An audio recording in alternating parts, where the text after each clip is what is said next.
Hello, you are welcome back to my channel. Today I'll be working with this beautiful Ankara fabric and we are making a kimono jacket, and the back will be open and beaded as well. I've been longing to make this kimono jacket for a long time and I say I must make that jacket today. So we'll start by folding our fabric into four. Here is our baseline.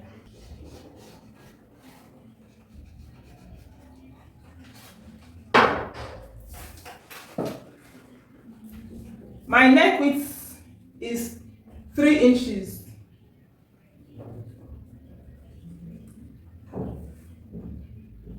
Then my shoulder divided by 2 is 7 inches. Then I'll use the remaining part of the fabric for my sleeve length. And here I have 11 inches. So everything we have 18 inches for everything. Then on this sleeve length, I'll go down by 1.5 to 2 inches. I'll be making use of 1.5 inch. Then take it straight to my neck width, like this.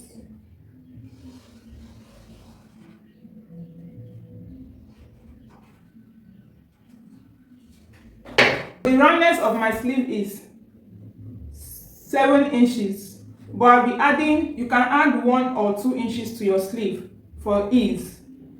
I'll be adding 1 inch and I have 8 inches for my roundness of sleeve.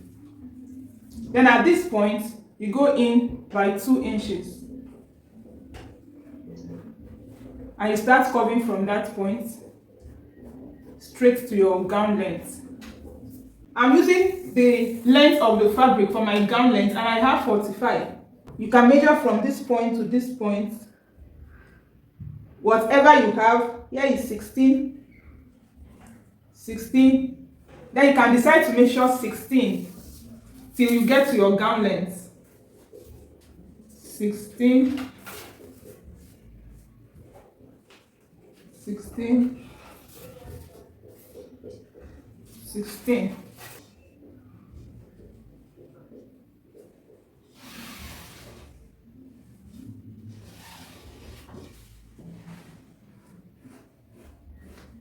We use 3 inches for our neck width.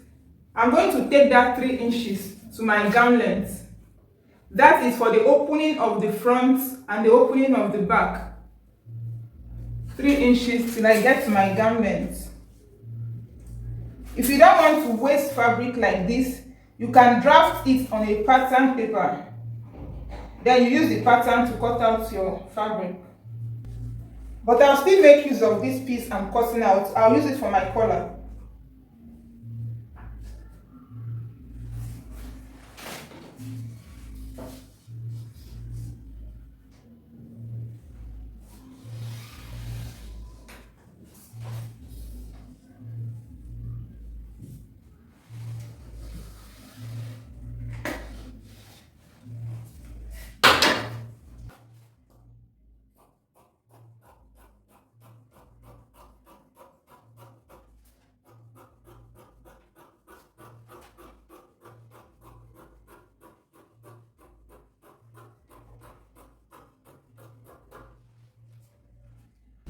Then cut off the other remaining parts.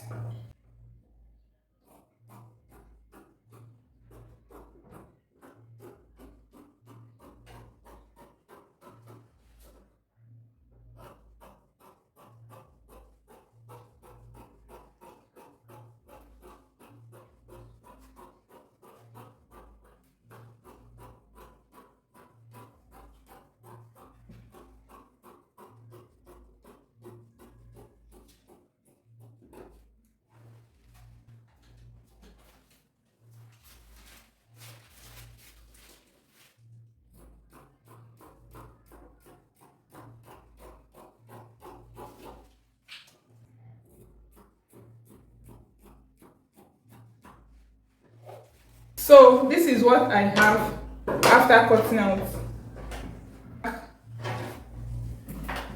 Here is the front while this is the back.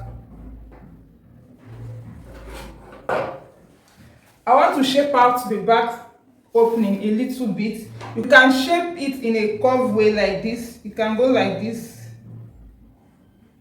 okay, or you can use a ruler to slant it a little bit, let's say 2 inches. Then locate the midpoint.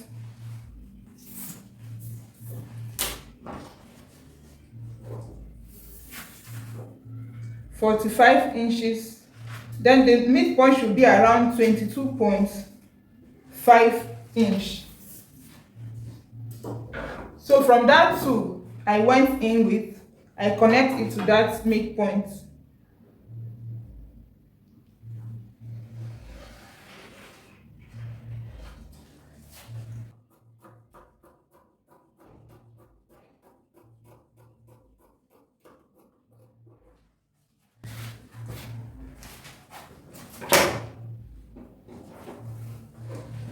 So I'll be joining the front shoulder and the back shoulders together. So I'll join the shoulders together. Here is the front. At least you can differentiate the front from the back. The back is a bit slanted. So we are going to cut out our collar. So to cut out the collar, we are going to measure our gown length from the hem. You go up to the shoulder and cross the other shoulder and go back to the other gown length. So we already know that we used 45 inches for our gown length. So 45 on the right, 45 on the left, that is 90 inches. And remember, we took away 3 inches for our neck width on fold, which is 6 inches if you open it up. So that 6 inches added up to the 90 inches, we have 96 inches. So you are cutting a collar of 96 inches, but make sure you add extra. You can add 2 inches or 3 inches extra in case. So that is what I'm trying to explain here. And the width of the collar is 5 inches. So when ironing, you fold 0.5 inch on both sides and iron. Then you fold again into 2 and iron. And at the end, you have 2 inches collar. Here is my collar. After ironing, I have 2 inches. So before attaching the collar to the front, we are going to finish up the edges of the back. You know, I'll be designing the back with beads, so I don't need this rough edge, this rough part to start showing after beading. Use about ½ inch on the shoulders that you've sewn. Then you can use bias to clean up the edge at the back, or you can fold 1/4 inch and fold another 1/4 inch inside and sew to have a very neat finishing. You sew it down to your gown length. We are going to do the same for the other side. This is the wrong side of the fabric. 1/4 inch and another 1/4 inch and sew. After sewing, I have a neat finishing here. So we are going to attach our collar. I'm turning it to the right side.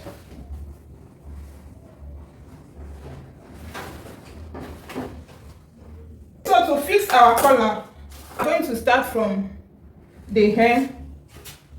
You put the front piece in between the collar. You can pin while doing this. You can pin in between the collar. You push it inside just 0.5 inch. You are not pushing it too much. You are just pushing ½ inch inside, in between the collar. You can pin round and sew. So when we get to the neck, remember there is still ½ inch left here. After we finished up our back edge, we left ½ inch for at the shoulder. So we are going to push that ½ inch inside like this.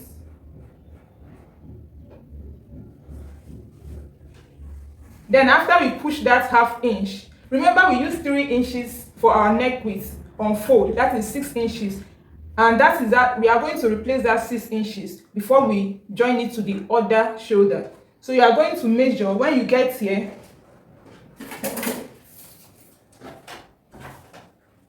When you get to this neck, after you've sewn this neck, you will measure 6 inches and mark. and you continue your sewing, you get to that 6 inches, then you fix it in the other shoulder, in the other neck, with that remaining ½ inch. Then you continue your sewing just the way we did here. You continue your sewing. Okay, like I said, I keep pushing ½ inch inside before sewing. You keep pushing it, maintain a straight line, or better still, you can pin everything before sewing. So you keep pushing and sewing.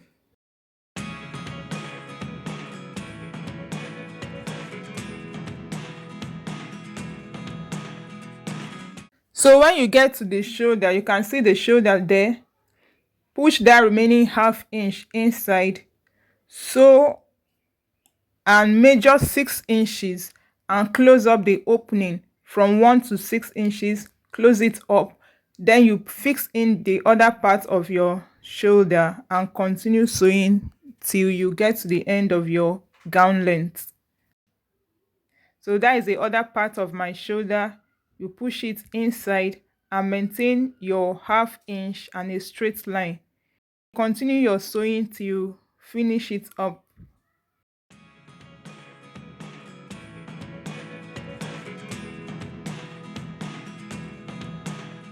So here is my fishing line, and I knot the end of the rope. I'll be making use of this crystal bead. This is size 6 crystal bead, purple. So that is what I'm working with. You can decide where you want to start your own from. You can decide to start here, just where your back line started, or you can decide to go 2 to 3 inches down before you start beading. I'm making use of 2 inches here and 2 inches here so that they'll be on a straight line. Then after the first line, you can decide to be spacing it either by ½ inch, 1 inch, 0.75, or 2 inches, or 1.5. So I'll be spacing it with 1.5, 1.5. And your beading, my beading will stop just below my waist. Okay, it's not going to my hip, it will not get to my hip. So I'll just, since my waist is 16 inches, I can just stop at 18 inches or 20 inches. So I'm just marking this line so I'll have a straight line when beading. So I'm giving a space of 1.5. You can make yours 1 or 2 inches.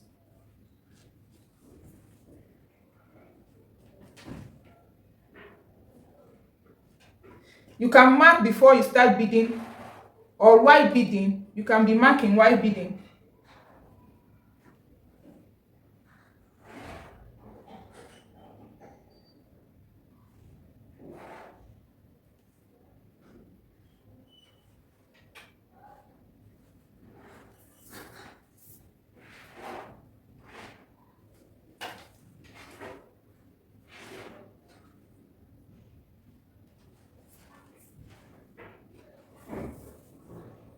Okay, my beading will stop at 19 inches. This is 19 inches.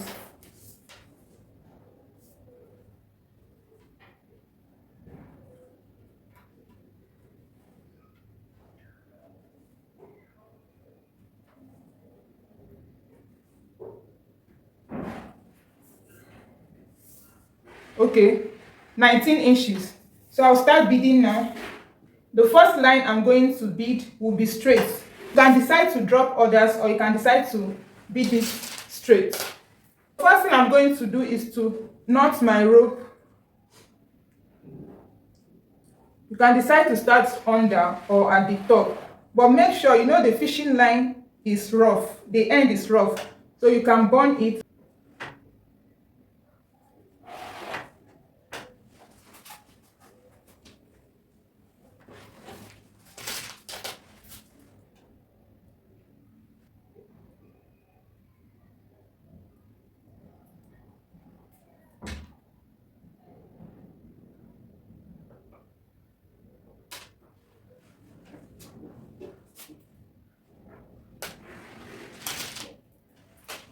So the first line, I said I'm not going to be dropping it.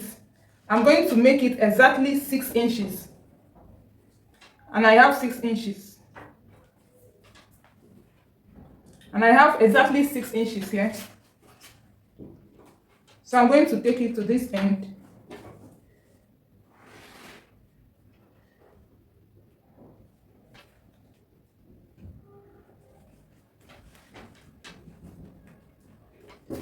After the first line, to move to the other line, I'm going to pass this needle inside this folding here. You know the back, we folded the back. I'm going to pass the thread inside to meet the other line. So the fishing line is not going to show. I'm passing the needle inside the folding. I pass the needle to the other line. So this means that I'm not going to be cutting the fishing line. Let's say you have 30 in the first line. On the second line, you can decide to be adding extra 2 or 3 inches, depending on how you want it to drop or to fall.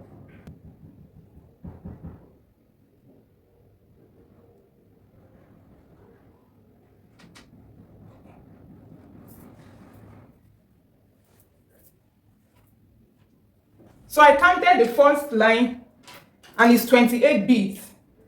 So I can decide to add 2 or 3 inches to my other lines. It's just the first line that you are going to make exactly 6 inches. Others, you are making them to drop a little bit or as you desire. So I added extra 3 beads to it. So the first one I have 28 beads, while others I'm going to be having 31 in each of the lines.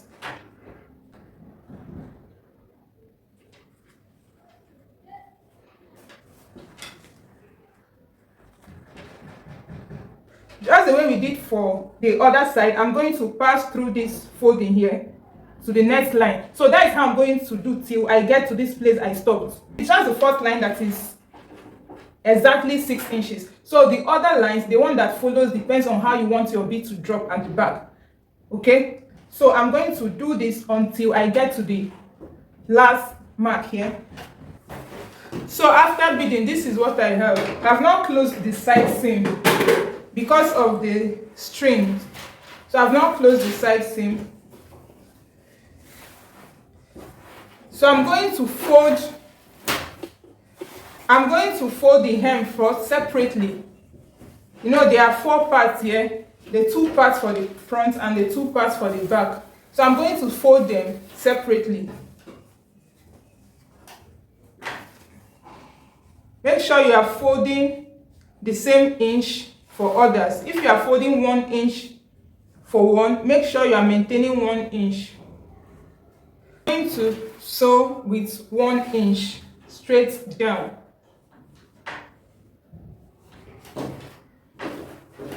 I'll do the same for this other side. For the string, this depends on where you want your string to stop. Let's say I want mine to stop at 15 inches.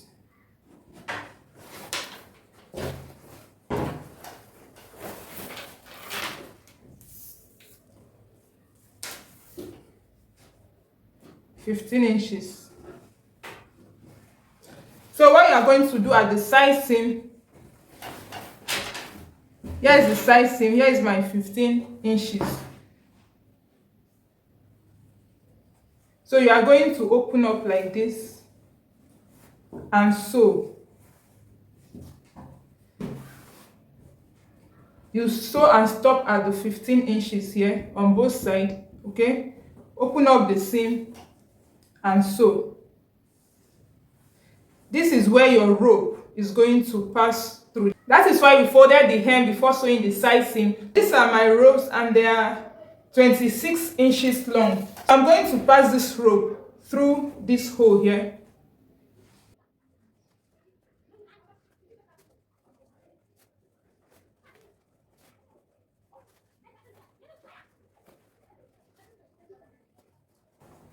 So when I get to where my 15 inches stop, I'll bring out the safety pin.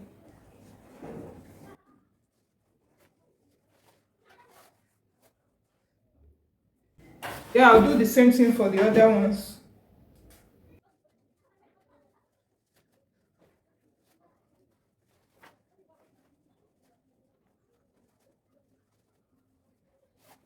So when you get here, what you are going to do here is to top stitch. Okay, you are going to top stitch here to secure the ropes from pulling out. So I'm going to do the same thing for the other side. Here is my drawstring. When you pull it, you have something like this.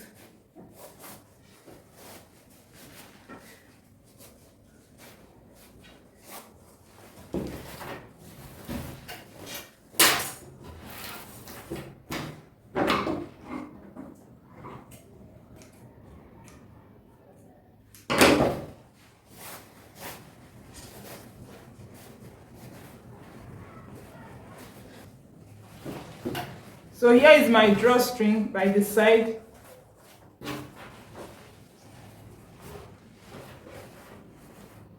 I hope you are going to try yours. This is my classic kimono jacket. Here is the back.